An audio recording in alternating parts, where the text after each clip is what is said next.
नमस्कार दोस्तों, आज हम एक बहुत जरूरी और संवेदनशील मुद्दे पर बात करने वाले हैं।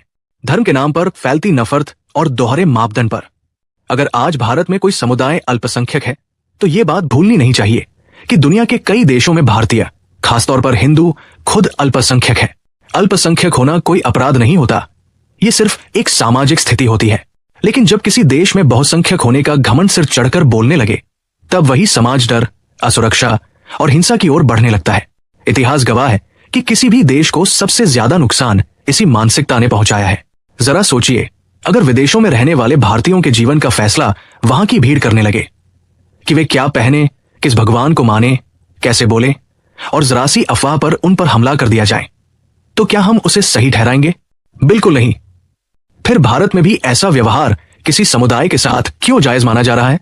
ये सवाल हमें खुद से ईमानदारी से पूछना होगा। भारत किसी धर्म, जाति या संगठन से नहीं चलता, भारत संविधान से चलता है। भारतीय संविधान का अनुच्छेद 25 हर नागरिक को अपने धर्म को मानने, न मानने और बदलने की पूरी आजादी देता है।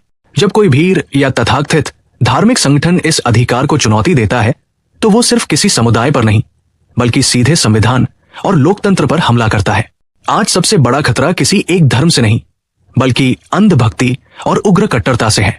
कुछ लोग खुद को धर्म का ठेकेदार समझ बैठे हैं और ये मानने लगे हैं कि वही देशभक्ति, संस्कृति और आस्था का अंतिम पैमाना है। इन्हें न कानून की परवाह है, न अदालत की, और न ही इंसानियत की। बस अफवाह, भावनात्मक उकसावे और नफरत के सहारे भीड़ खड़ी कर दी जाती है। धर्म को हिंसा का हथियार बनाना सबसे बड़ा पाखंड है। कोई भी धर्म नफरत, डर या मारपीट की शिक्षा नहीं देता। राम, कृष्ण, बुद्ध, नानक या यीशु, किसी ने भी हिंसा और घृणा का उपदेश नहीं दिया। जो लोग धर्म के नाम पर हमला करते हैं, वे वास्तव में धर्म की नहीं, बल्कि अपनी सत्ता और अहंकार की रक्षा कर रहे होते हैं। सबसे चिंताजनक बात यह है कि ऐसे कृत्यों को अक्सर मौन समर्थन मिल जाता है।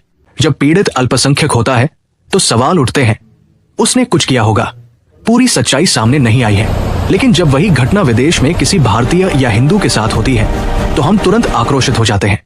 यही दोहरा मापदंड समाज को अंदर से खोखला करता है। नफरत की आग कभी सीमाओं में बंद नहीं रहती। आज जो जहर भारत में बोया जा रहा है, वही कल हमारे प्रवासी भारतीयों तक पहुंचेगा। जो लोग ये सोचते हैं कि बहुसंख्यक होने के कारण वे हमेशा सुरक्षित रहेंगे, वे भ्रम में हैं।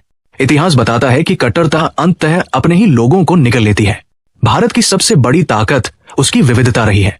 अलग अलग धर्म, भाषा और संस्कृतियों के बावजूद हमने एक राष्ट्र के रूप में साथ रहना सीखा है। जब किसी एक पहचान को बाकी सब पर थोपने की कोशिश की जाती है, तब न सिर्फ अल्पसंख्यक बल्कि पूरा देश असुरक्षित हो जाता है। एकरूपता नहीं, बल्कि सहअस्तित्व ही भारत की आत्मा है। असली देशभक्ति नफरत फैलाने में नहीं, बल्कि संविधान, कानून और इंसानियत की रक्षा करने में है। सवाल पूछना, अन्याय के खिलाफ बोलना और कमजोर के साथ खड़ा होना, यही लोकतंत्र की पहचान है। अगर हम आज चुप रहे तो कल यही चुप्पी हमारी सबसे बड़ी गलती साबित होगी। अंत में इतना ही कहना है कि धर्म पहचान दे सकता है, लेकिन इंसानियत ही हमें इंसान बनाती है। बहुसंख्यक होना किसी को श्रेष्ठ नहीं बनाता और अल्पसंख्यक होना किसी को कमजोर नहीं करता। अगर समाज को सच में सुरक्षित और मजबूत बनाना है, तो हमें नफरत के इस दोहरे मापदंड को खत्म करना होगा, क्योंकि नफरत का कोई धर्म नहीं होता और इंसानियत सबसे बड़ा धर्म है।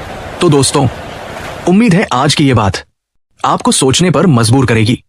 धर्म हमें जोड़ने के लिए होता है, तोड़ने के लिए नहीं।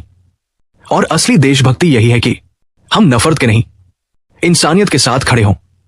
अगर आपको यह वीडियो सही लगा तो इसे लाइक जरूर करें, अपनी राय कमेंट में लिखें, और ऐसे ही सच और सवालों वाली वीडियो के लिए चैनल को सब्सक्राइब करना न भूलें। धन्यवाद। जय हिंद।